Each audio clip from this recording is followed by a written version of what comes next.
If you like the video, make sure to like, subscribe, and comment. For more videos like this, what scary and terrifying folklore creatures or legends do you believe really exist? As a form of a traditional demon, the Baba Yaga, a witch Slavic folklore, had an imaginary friend named Baba Witch that lived in my barn when I was little. One time I was playing with it, and got locked in a room with no lock. I screamed for nearly 30 minutes before my mom got me out. Fast forward a few years, and I had gotten these things called creature cards, which were like big cards with pictures and facts about animals and monsters and stuff. When I saw the Baba Yaga, it looked almost exactly how I'd imagined Baba Witch. Fast forward to now, it all kind of clicked for me. I used to live in the town next to the Skinwalker ranch in Utah. We lived there about 3 weeks, and my dad has this great idea of driving over there and seeing what it's like. He has this flat army green Jeep with a star and the name of his friend's business on it. He bought it from said friend. We jump in the Jeep since the road up there is gravel. The ranch is supposed to run by the government. We go up there, get to roadblocks, have dogs sent out and spotlight shined on the car. As soon as the lights hit the Jeep, they are turned off and the dogs are called back. Super weird, but we turn around and go home. The next morning my parakeet would not shut up even with a blanket over his cage. At 5 in the morning I put him in the next room, the den. I had a basement bedroom in a daylight basement, and a door to outside was in the den. I got up at like 7 a.m. and went to take a shower upstairs, and he was still chirping like mad. I came back downstairs about 15 minutes later and the basement door was wide open, as was my parakeet's cage, and he was gone. I looked everywhere. He had his wings clipped, so he really couldn't have gone far. We also didn't have any animals that would eat him. No clue how the door was open too. My family now tells the story of a skinwalker taking my parakeet because it was a skin he didn't have. Also, yes, I know we are stupid. I was 17 at the time and with both of my parents. Copa Conan. It is in Faroese myth. I think it would be really cool to go and hide in one of the fjords of Kalsoy, means man's island, on the 13th night and watch as the seals get up on the rocks and shed their skin. Transition isn't really clear in that, and turn into beautiful people, and to watch them dance the night away, then go back into the sea after getting back into their skin. It is one of my favorite. The darker part of the myth states that because the seal woman was betrayed by a man who took her skin so she couldn't put it back on and return to the sea, she placed a curse on the men of Kalsoy. This curse says that men will fall off the cliffs of the island until they're able to link their arms and make a ring around the island. And the scary part? Deaths like that are still being reported to this very day. So don't steal the skin of an attractive seal woman dancing in a fjord. Shadow people. I had an experience when I was in high school that made me believe. One night, we were about to go up, but I had to pee, so I told him I'd meet him up there. After I was done, I went up the stairs to the attic portion that was connected to the roof. There were no lights, so we always used our phones to guide us. We had those old flip phones without lights, so you only had the light from the screen to help navigate the cluttered mess that was up there. As I made my way to the roof door, I saw a shadow pass by me. Now this wasn't like the shadow of something moving with the light of my phone. This shadow felt solid like a person. I followed the direction it went, thinking it was my friend. I kept saying that I knew it was him and to stop playing around. It passed me a few more times, before heading to the other side of the attic, and that's when I heard my friend's voice from downstairs. He got a call from his girlfriend and was in another room talking to her the whole time. I have no idea what that shadow figure was, but it really freaked me out, and I told my friend what happened and that I did not want to go back up there. Fae/fairies. Reasoning. I grew up in the country. My house was surrounded by wildlife and woods that I often explored on my own. As a child I strongly believed in these things and was desperate to see one for myself. I'd spend hours walking around the wooded area, talking out loud and begging them to prove their existence. Once I promised never to share their secret and that I just wanted to be friends. Suddenly I was being guided by a silent, invisible being. I didn't physically feel anything, more of a spiritual tug. Soon I found myself on the edge of a perfect circle clearing in the woods, with a single moss-covered stump directly in the center. It was very eerie. The hair on my arms started to stand, so I turned tail and ran. I went home and grabbed my younger brother, excited to show him a cool new place that I had found in the woods. The woods that we had been exploring for 2 years, and even though it only took a few minutes to find the circle clearing the first time, I never saw it again. I searched and searched, desperate to prove to myself that I didn't imagine the whole thing. The memory is much too vivid to be a dream, and I never had another encounter with the Fae, but TBH, I never tried again. Most people just smile and laugh when I share this story, but I strongly believe that there are unseen magical beings that can cross dimensions. I believe they have little interest in humans. Wendigo of the East US for sure. There's a secret camping spot about a mile and a half into the woods by the river that my family uses on very rare occasions, and we've had 3 separate experiences in the last 20 years. After the first time I went there at 8 years old, my mom went to camp there by herself as she had done many times before. She's totally fearless, and in 99% of cases she'd throw hands with something spirity in nature if she needed to. This was the other 1%. While she was camping, she kept hearing persistent noises that didn't sound natural. She said that she kept seeing these white little apparitions in the trees around her, and they seemed increasingly frantic. She started hearing what sounded like logs being thrown into the river. Big, super heavy objects, getting closer and closer upstream to her. She packed up her things right there in the middle of the night and GTFO. She said it was like she was being followed the whole way back to the car. Swears to this day she experienced a Wendigo and that the trees were trying to warn her to get away. My sister's father went camping in the same spot trying to avoid the police. Ended up getting arrested somewhere in town anyway. In one of the first letters he sent to my sister, that I myself read, he told her to relay to my mom that he had a crazy unnatural experience there and that she was the only person who could understand what he went through when he was there. He claimed there was something big stalking around him during the night, making all kinds of noise, but wasn't a bear, or deer, or anything wild in nature. He said he was overcome with a feeling of dread and absolute panic. 3 years ago I went camping with my boyfriend and a friend. I told them nothing about the spot before we went. I burned some sage when we got there and put a bunch in a creek that runs through the site as an offering. We had a totally normal night. However, the friend that was with us, a real outdoorsy kind of man, said that he was woken up in the middle of the night by something walking through the campsite. The lantern was on all night and he said he's something very tall and thin walking, but thought it was the lantern casting a weird shadow of one of us going to pee. Not one of us had gotten out of our tents all night, and we found that there were large bones littered all around the site. I'm talking like medium to large animal bones, not from a cat or raccoon. We had been there since about 12 the day before, so we knew they had not been there before. Our food cooler was still out, with some of our half-eaten chocolate on top of it. Untouched. Not a bear. It seemed to be like, I'll let this go this one time, but here's a warning, GTFO. If there is one thing that we experience in the Philippines, especially in provinces, we have a creature called a tick-tick. It's a creature that basically preys and eats fetuses or babies. They make this tick-tick-tick noise. The louder they are, the farther they are from you. The quieter the sounds, the closer they are from lunging towards you. They mostly reside in areas with lots of trees.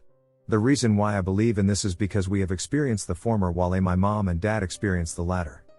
A tick-tick preyed on my cousin a few days after he was born. It didn't make sense to us when he and his mom moved in with us when we were younger. We, my siblings with me as the youngest, around 6 to 7 at that time, stayed in their house for almost a month, thinking it was because our house were having some minor renovations. When night falls, we would hear loud tick-tick noises and couldn't understand why it happened every night. Also, they started burning rubber in their yard, which was only unpleasant if we left our cousin's air-conditioned room. By the 3rd week, it ceased to make noise. There was a blessing in that house by the 4th week. Mom only explained to us about this when we got older, when I asked her why my younger sister, who was about a month old when that incident happened, didn't join us at that time. It happened a few more times with other cousins and neighbors that had newborns in their household. Again, we had to stay in other people's houses for the meantime only to dissuade the tick-tick. A few of my neighbors' babies died because I remember attending a few of their funerals. My dad, who grew up in the mountains, mentioned that his younger sister died because of the tick-tick. My friends also had a handful of experiences when they went to stay with their families from rural or mountainous areas. I don't know if it sounds plausible, but me, my family, neighbors and friends have witnessed them. There has been a decline of attacks. This did happen early 2000s. It may sound far-fetched, but this is the account of my story. Bigfoot, definitely. In the early 2000s I was camping in the Mount Hood National Forest on an logging staging area at the top of a clearcut. At the bottom of the clearcut at about dusk I saw what I thought was another person walking along. They passed by a pile of brush and limbs where I could see they were taller than the pile. In the morning, I went down that way. When I got to the pile of brush, I noticed that it was actually about as tall as I was. To be able to see someone else like I did, they would have had to be close to 9 feet tall. Couple of winters ago, I was driving over the Cascade Mountains in Oregon at about 2 a.m. As I rounded the corner of the highway, I saw a large humanoid figure in my headlights take about 2 steps across the road and disappear into the woods. I've just heard and read too many stories from credible people, plus massive numbers of native legends, to discount the existence of Bigfoot. The Stoop, A really strange kind of German werewolf. You all know what werewolves are supposed to do, right? They jump their victim and bite it to death. Well, the Stoop also jumps its victim, but that's it. So let me explain. The Stoop usually lies in wait on a crossroad, a graveyard wall, or a river. It looks like a small dog, and once it has spotted you, it will accompany you on your way. Now the spooky part starts. Once you get careless, the Stoop starts growing. It grows and grows and grows until it finally leaps on your back and simply stays there, still growing, getting heavier and heavier with every step. Since you cannot shake the Stoop off and cannot reach your back, you will eventually panic and run until you collapse. And even if you survive, you will get crazy and die soon after. Banshee. My family is all of Irish descent. I'm fairly into all the associated lore that comes with. Last November I was driving across a moor in southwest Scotland at night. It was pitch black and I know for a fact nothing is up there. It was foggy and accordingly I slowed down to about 45 miles per hour. Now, I know that road like the back of my hand. It's not busy usually and I hardly saw another car the whole journey. I became aware of a noise. I could hear it over the noise of the car and over the radio that I was listening to. I slowed down a bit more and turned the music off, could still hear it. Checked the mirrors and had a look around, could see nothing. Getting curious, I put the windows down, which let me hear it clearer. The sound, which wasn't coming from any direction I could work out, was one of the most spine-chilling sounds I've ever heard. Imagine a sort of trumpet sound, but it's high-pitched and sounds organic? It's really hard to describe. It changed in pitch but was loud. I covered 3 to 4 miles at about 30 to 35 miles per hour listening to this, and its volume or direction didn't change. It was like it was everywhere around me, an almost mournful keening wail. If someone told me that's what a banshee sounded like, I believe them. It was very disconcerting. I sped up as fast as I dared, put the windows up, and after a while it just stopped. Been up that road many times since, even stopped to look around, but there really isn't much up there. To this day I have no idea what it was. The Hounds of Tindolos. Though the hounds are sometimes pictured as canine, probably because of the evocative name, their appearance is unknown, since neither Long nor Lovecraft describe them, arguing they are too foul to ever be described. Long's story states that their name veils their foulness. It is said that they have long, hollow tongues or proboscises to drain victims' body fluids, and that they excrete a strange blue pus or ichor. They can materialize through any corner if it is fairly sharp, 120 degrees or less.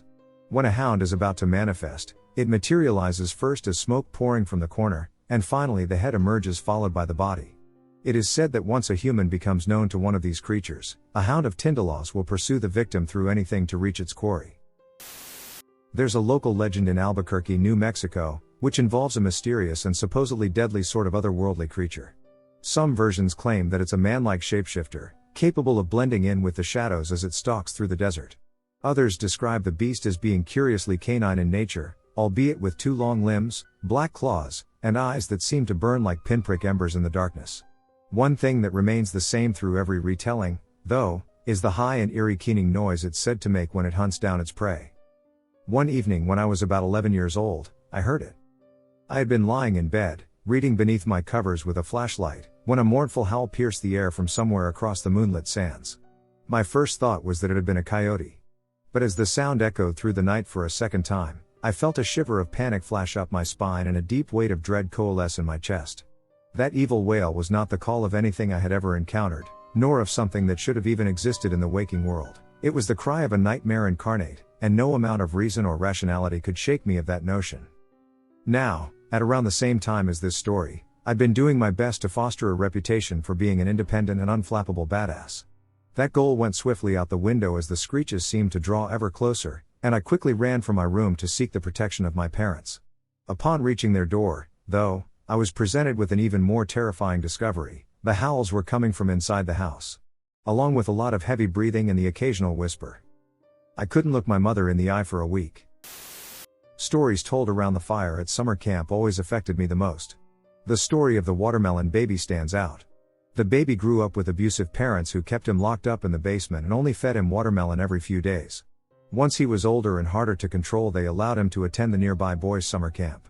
Due to neglect, he looked decrepit but had a massive head with a vertical scar resembling a line on a watermelon. He was incessantly teased for his looks, which ultimately prompted him to kill his fellow campers and counselors with an axe after a midnight gathering. What made this creepy and realistic to me was my camp had a lodge with pictures of all campers dating back to the early 1900s, and one kid from the 20s had a massive head with a very similar looking scar and scowl on his face. Story was that year was the only summer the camp had to end early. There's also an island close to the camp with a visible cabin where the watermelon baby still resides to this day. New counselors are selected to row out to the island at night to deliver the watermelon and deter any future murders. I heard this at a camp in New Hampshire, and I believe it's told in other states. I can't say it was the most original story, but damn, staring in the eyes of that kid in the picture made me a believer. Something about being away at summer camp as a kid makes you want to believe these stories are true. One of those Crybaby bridge stories. There are a million that go something like, one night many years ago, a woman was walking in the rain and dropped her baby over the edge of that bridge in a fit of despair. If you walk across that abandoned bridge at night, and it starts to rain, you'll hear the baby crying. There are a million Crybaby bridges around here, and nobody can tell the story without someone else saying, "Nuh-uh, she dropped the baby by accident and jumped in after him." At night they'll pull you into the water trying to get back up, or "Nuh-uh, she sacrificed it to the devil," or whatever. So it wasn't that scary until one night when I was in high school. My friends and I liked to smoke weed at the Crybaby bridge way out in the country that was blocked off from traffic at the end of a long road through the woods. You have to pass several dead-end signs. Easy place to get away with it, right? As we pulled up one night, we saw pentagrams in red all over the concrete barriers. We got out and saw there were more on the road and big splashes like someone did them drunk with a can of paint. We were a little uneasy, but figured it was just dumb kids, and so we started smoking a little. My friend went into the roadside ditch that led down to the creek and found a dead calf with its throat slit. When I went to look, I saw blood in pools and a stain leading down to the water. The skunk ape, smelly swamp yeti / Bigfoot, legend terrified me when I was about 10 years old. It was around 1973 and we lived in Fort Lauderdale. At that point the Everglades hadn't been anywhere as much developed as they are now. If you're familiar with South Florida, it was pretty much still swamps and farmland west of 441 and the Turnpike. I lived a block from the beach. You could see the ocean in between houses from my backyard, or if you were on the roof you could see the beach. I was easily 10 developed miles of houses and businesses, away from the closest thing you could consider to be the Everglades and the soon-to-be-created Big Cypress National Preserve.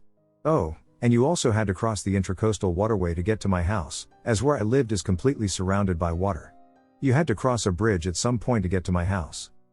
I, however, was convinced that the skunk ape was going to come get me. I had nightmares that it was peering in the window on our front door, or was leaning and looking through a window. I'd lie awake at night wondering what I'd do if it broke a window and reached in to grab me. I'd wonder if I'd have time to grab shoes before it broke down the door and started chasing me, or if I'd be able to run through the sand spurs in my neighbor's yard in my bare feet if I didn't have time to snatch something for my feet. I wondered if I would just become resigned to my fate and sit down and wait for it to kill me.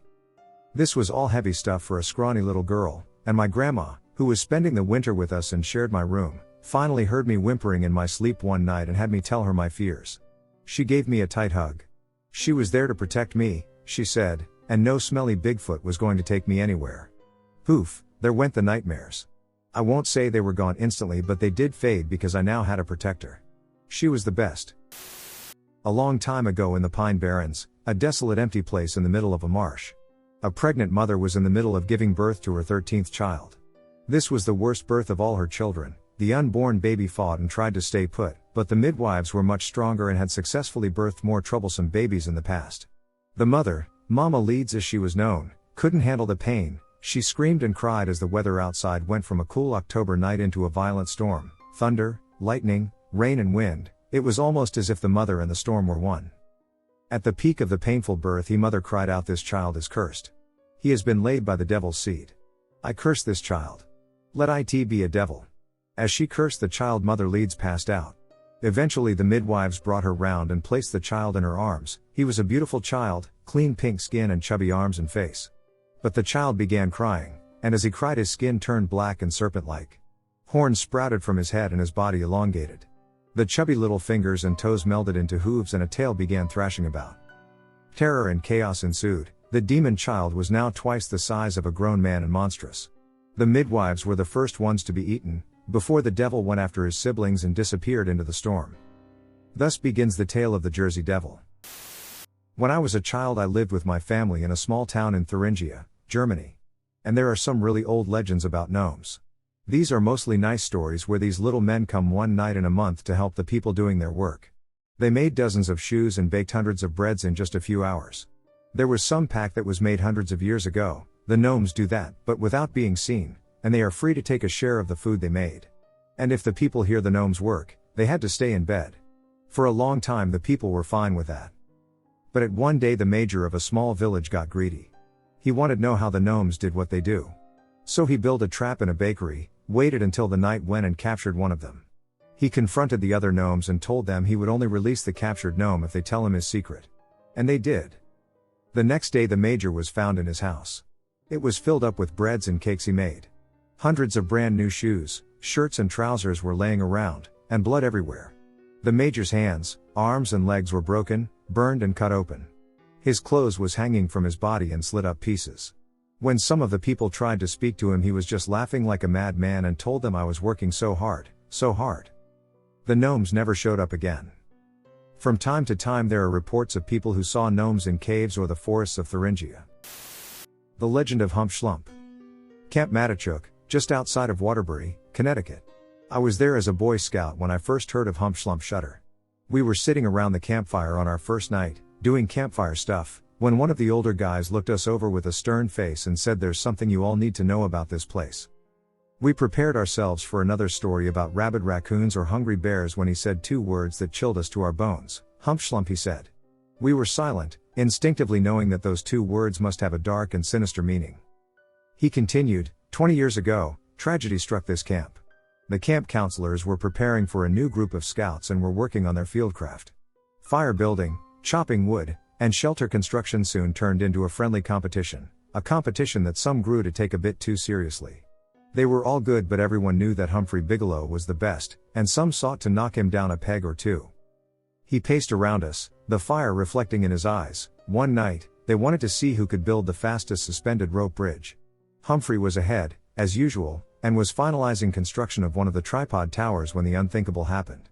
Someone had cut some of the binding on the tripod and the tower collapsed, sending Humphrey straight into a stack of recently sharpened axes. The resulting crash neatly severed his legs at the knee, but that wasn't the worst of it.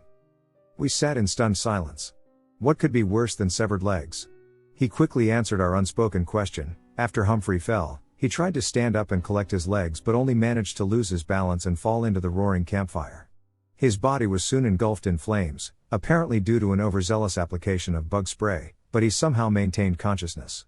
Still on fire, he raced off into the night on his leg stubs at an incredible rate of speed. The other counselors quickly put together a search party, but his body was never found. As time passed, he was slowly forgotten. Forgotten until, later that summer, when scouts started disappearing. A piece of pine in the campfire suddenly made a loud pop and we all jumped. "What do you mean, disappeared?" I asked. He looked at me and said, "They were gone, but not gone long."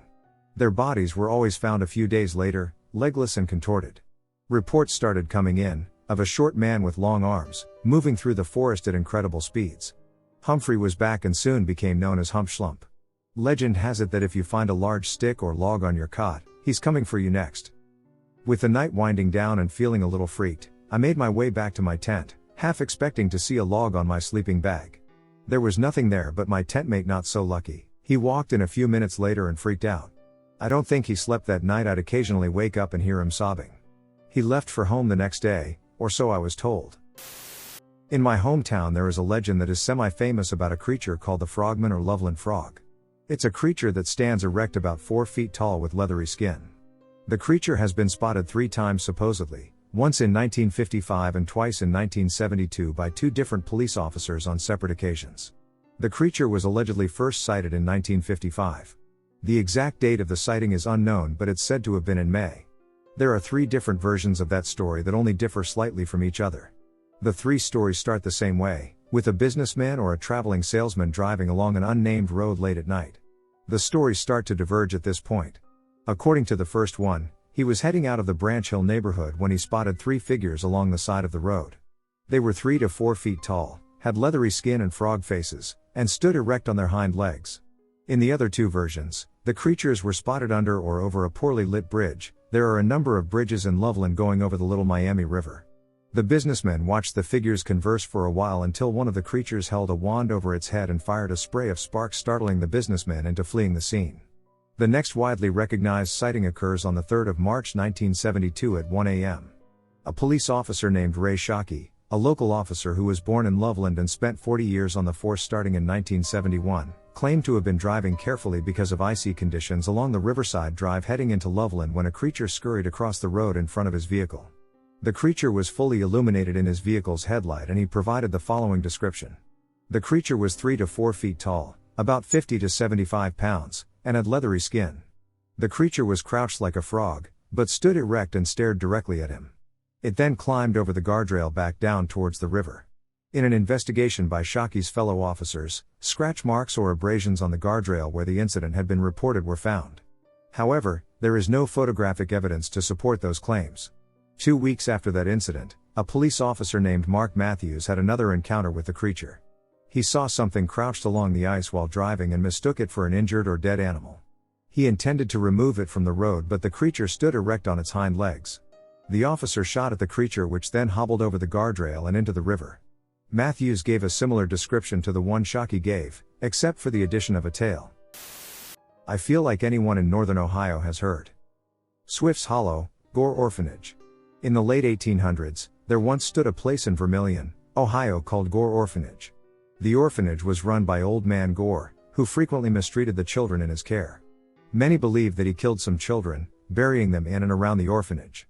One evening, a young boy accidentally set a fire in one of the dorms. Rather than help the children escape, Old Man Gore abandoned the building, leaving scores of helpless children behind to burn to death. Today, all that remains of the orphanage is the foundation, as well as some sandstone pillars. The ruins can be found along a trail off Gore Orphanage Road. If you wander here at night, you can still hear the crackles of the fire and the terrified screams of the dead children. Wander further back in the woods towards the river, and you will find the tombstones of the other dead children glowing red like embers. A sort of famous legend where I live is a story about a father and his son, living in the forest close to where I live. The story goes as follows. A man and his son lived in a cabin in the woods, out in a forest on the countryside. A small, one-way road that eventually leads to an open field is the only way to get there. The cabin is by the side of this road, shrouded in the deep woods. The man's wife had been dead for many years, and her death caused the man and his boy to move out to the forest. They had a good life here, though poor, until one stormy night in the 1930s or so, when a small company of soldiers, about 10 to 15 men, knocked on the door. The soldiers were seeking shelter in the woods, and just so happened to stumble upon the small cabin. The man was fast to invite the men, as he was a kind man. Well inside the cabin, the man followed traditions and poured a glass of strong spirit to each of the men, as they sat around his dinner table on the floor. The soldiers happily drank, and the man, not wanting to seem weak, raised and finished his glass to each and every soldier. The man eventually passed out after the last soldier had toasted with him. The following morning, the man wakes up. The soldiers were gone, and so was his son. He searched for days, weeks, months, but he never found his son again. The man died of grief shortly after. Nowadays, on the small road in the middle of the forest, a bright light can be seen on autumn nights, around the time the soldiers had come by. The light is said to be the lantern the sorry man is carrying, not realizing he's dead, still desperately searching for his son. Many people have sat lookout for the light at the end of the road, and it has drawn quite an audience of people interested in the occult, including me. I myself have seen the light, slowly wandering towards the car me and Mom sat in, and as it came closer, we both claimed to hear incoherent whispering, as well as something faintly scraping against the car. Another time we sat lookout there, our cell phones freaked out and started lagging and behaving weird. Some people claimed to have been nailed to their spot as the light appeared. I visited the ruins of the cabin as well, and when we got closer, our dog freaked the duck out and refused to go there. Black Orpheus. Background: I went to a camp every summer until I was 18 called Camp Conrad Chinook. It's a little more than a square mile in size, near Big Bear in Southern California. We had 3 camp stories and the scariest is the one about Black Orpheus. It was 2005, middle of summer, and forest fires were ravaging the mountains of California. A man, let's call him John, was out camping with his daughter. They settled in a site far from the fire. They should have been safe. The fire was traveling in the opposite direction. But in the middle of the night, the winds changed and the fire came blazing toward the father and daughter. Before they could even wake up, the fire was upon them. His daughter managed to escape her sleeping bag, but her body was found not 200 yards from the campsite. They found the tent, mostly melted, but never John, the father. After a 3-day search, he was assumed to have burned up in the fire. But a few months later, strange things began happening. Children started seeing white eyes peering at them from the tree line around the camps. At Camp Conrad, the cabins are set up in a horseshoe shape, with cabin 5 being farthest from the bathrooms and the main hall. 2 campers left cabin 5 for the bathroom, with flashlights. A counselor from cabin 2 awoke to a scream and ran outside to see 2 flashlights on the ground, illuminating a black silhouette with crazy white eyes and a cracked smile. The man's skin was the color of a black trash bag, the texture of tree bark. He immediately turned and ran. The counselor, I believe it was Malcolm, sounded the alarm at camp. The kids made it into cabin 1, unharmed but noticeably shaken. They never found whatever spooked the kids that night. Every camper and counselor who has been at the camp more than a few years has seen the monster, or if they haven't, they've been seen by it. They all say the same thing: crazy white eyes, faint outline of teeth. They say he's just lonely and wants someone to replace his daughter.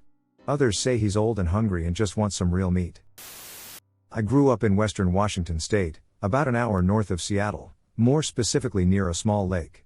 Well, this part of the state used to be big logging and timber country, and a train ran around the lake where the logs were kept, floating, to be picked up by said train. The story goes that sometime in the early 1900s, a very rich logging mogul decided to move his family to a house on the shore of the lake, partially because his family always wanted to live on the water, and also so he could manage his business more easily.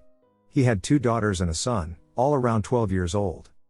One evening the kids wanted to go swimming off the dock, and their father warned them not to swim out too far, otherwise they might get trapped in the logs and drown. Just as the sun was going down, the son and one daughter come back, but their sister is missing. The father gathers a search party and they set out on the lake, searching for the missing girl. Just as the moon was at its peak, they saw a girl's hand trapped between the logs, limp and pale. The daughter had swam too far and been crushed by the logs.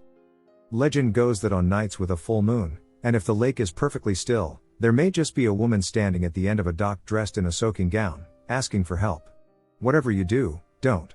She is the lady of the lake now, and is very, very lonely. I'm from Queensbury, and the H-Man legend I remember, from scouts in the early 80s, was that an old man lived in a house out in the woods. He was a real curmudgeon, mean and nasty to the nearby neighbors and kids. He was also paranoid, having bars on his windows of his home to keep out the riffraff, who he was certain were trying to steal his stuff. He wasn't completely wrong, as from time to time, some of the older kids would sneak up to the house to harass the old man. They would throw rocks on the roof and bang sticks on the windows. Of course, this would aggravate the old man to no end, and he would rush from room to room, desperately looking out the windows trying to catch his antagonizers. One night a rock thrown by a kid went through an open window, knocking a candle off a table. The house caught fire.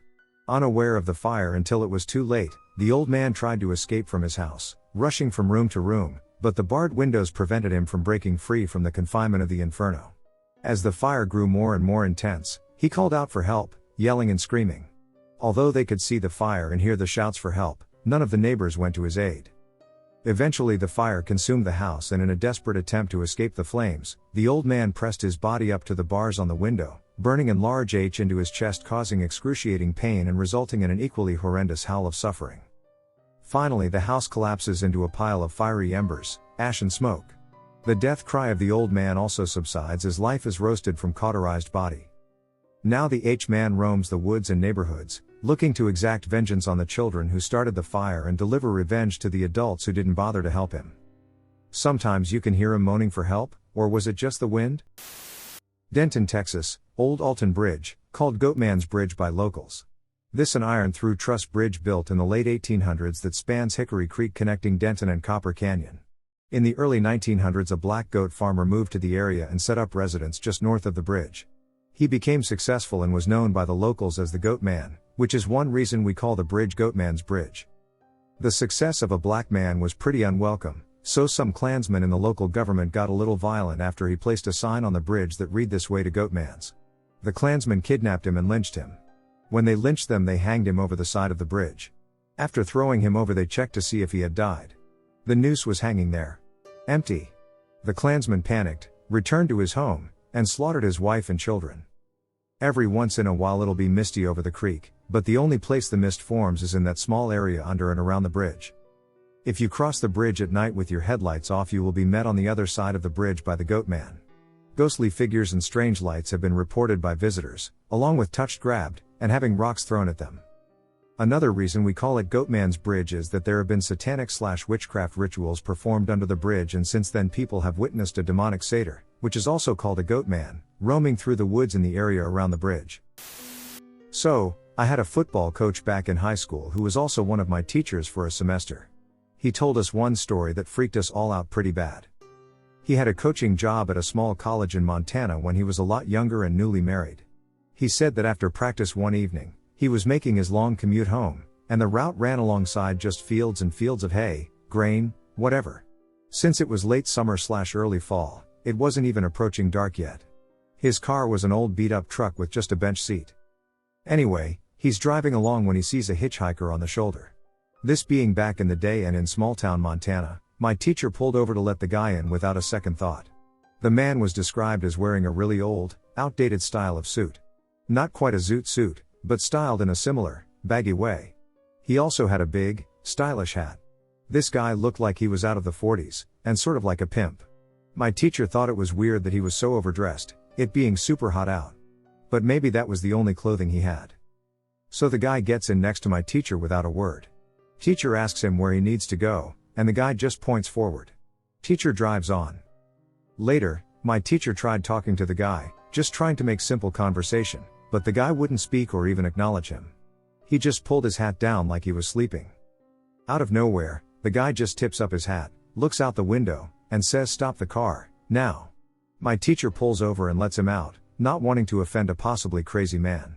The guy stands on the side of the road for a second, and then at a dead sprint, just runs off into the field beside the road, until my teacher couldn't see him anymore. Granted, the crop was fairly tall. He waits there for a while, thinking maybe the guy had the runs or something and didn't want to shit next to the road. After a long enough wait, my teacher gets back in the truck and starts to accelerate back onto the road. The thing about really old trucks is that they don't accelerate very fast. As my teacher got back onto the road, he looked in his rearview mirror to check for a safe merge. But there wasn't a car in sight. What there was the hitchhiker, on all fours like an animal, running, crawling, after the truck at an inhuman speed. Meanwhile, my teacher is beginning to fishtail as he attempts to go faster. The whole time his eyes glued on the mirror, watching the man chase after his car. Eventually, he was able to get up to speed and lost sight of the guy in his mirror. When he was able to stop at a gas station to use a payphone, he called his wife at home to tell her the story, and to lock up the house. She thinks he's just messing with her, and he had been talking to her coworker about the hitchhiker. When he asks why she would think that, apparently at her office in the town she worked in, one of her coworkers told her a story of the exact same thing happening to them. And it is a well-known urban legend in that town. She thought it was just folks playing with the new girl at work, who had to drive home alone at night. Anyways, my teacher assured her that he was not lying, and she evidently believes him and can vouch for her side of the story, because she showed up to one of our fundraisers and I asked her about it. So yeah, now I just avoid lonely roads in Montana. My mum told me this story about the village where she grew up in Scotland. The village's earliest known settlement is from 3000 BC, so it's old. It's been home to the Picts and the Romans. Nowadays there is a small woodland and the rest of the surrounding land is farmland. The woods used to be much larger, they are what survives of a large forest that almost completely surrounded the village. Legend says the forest was home to witches. When the forest was being cleared for expanding farmland, a lone witch came out of the forest to tell the villagers to stop. She said the trees would not forgive man for their destruction, and if the villagers did not heed her words then all of their land would become infertile. And all the women. Frightened, the villagers agreed but asked for a small part of the forest. A deal was made that this, and only this, land could be cleared. The witch also said that for every harvest of every crop grown there, one sack of produce must be taken to the edge of the forest and left. This practice was followed for hundreds of years until the villagers abruptly tore down much of the remaining forest to grow wheat and build a mill. Again a strange woman came from the forest into the village and threatened the villagers. She said they had broken the promise and would suffer. This time the villagers took the woman and hanged her. Her last words were that the price was now 3 sacks. The man who built the mill was scared, and after the first harvest he took 3 sacks into the woods. Unlike his neighbors, his crops did not fail and his wife became pregnant. Always he paid the woods their due, and before long he was the richest man in the village and had 3 beautiful, Healthy daughters. Unfortunately, the man grew greedy and thought he'd no longer pay his 3 sacks. The next morning his youngest daughter went missing. The whole village came to help look for her, but the man asked that his men run the mill as normal so he didn't lose any money. There was soon a commotion at the mill. Some of the workers had fainted, others were crying, some were shouting. The man came to see what was happening. A horrified worker told him they had started up the mill as normal, but blood had poured from between the stones. They had found his missing daughter. Distraught, the man sold his land and fled the village with his family. The mill was torn down and years later a silo was built there. By the 1960s the silo was ancient and crumbling. It was also rumored to be haunted either by the farmer, his daughter, or the witch. Sometimes all three. This part is my mom's story. One day she and her friends had a bet to see who could spend a night in the silo. One boy who was always boasting of his bravery volunteered. Between them, my mom and her friends conspired to keep this a secret from their parents by lying about camping in each other's gardens. That evening the boy, John, climbed the silo loft and Mom and her friend gave him a bag of food, a blanket and a torch. They told him they'd be back in the morning but were actually planning on coming back later to frighten him. They had waited a few hours and snuck back to the silo, and alarmingly they could hear John sobbing and crying for help. They found him quite away from the silo, pulling himself along on his stomach. John had jumped out the silo loft and broken his ankles. He was carried back to his parents' house and taken to hospital. After the inevitable week of punishment, my mom was allowed to visit John. She said he still looked as terrified then as he had that night. She asked him what happened. He said he told his parents and the doctors that he fell, but the truth was he saw something. Not long after he was left on his own, he could hear something shuffling around in the loft. He used the torch to see, but there was only empty grain bags. He tried to ignore the noise, but finally it sounded like it was moving toward him. When he shone the torch on the grain bags again, he saw that they were crawling, dragging themselves along the floor towards him. That's why he jumped. The silo's long been demolished, but they've built homes there now. Eek. One of my friends told me this a long time ago. She heard it from someone else. A group of guys, high school friends, make a bet involving a local haunted house. One guy says he can spend the entire night inside of it without leaving. His friends take him up on it, but just to make sure he doesn't pull a fast one, they insist he be tied to the upstairs banister with a rope. Guy agrees. They tie him up and leave. Next morning they come back to get him. He's a little out of it and says it was fine, but that's all he says. He wins the bet and collects. Life continues. The friends finish high school. All go away to college except haunted house guy. He stays around in town, moves from dead-end job to dead-end job. He doesn't go out and loses touch with the others over the next couple of years. One day the friends hear that haunted house guy has killed himself. This comes as a huge shock and they all have questions. They are all horrified to learn that he hung himself with the rope they used to tie him up that night in the haunted house.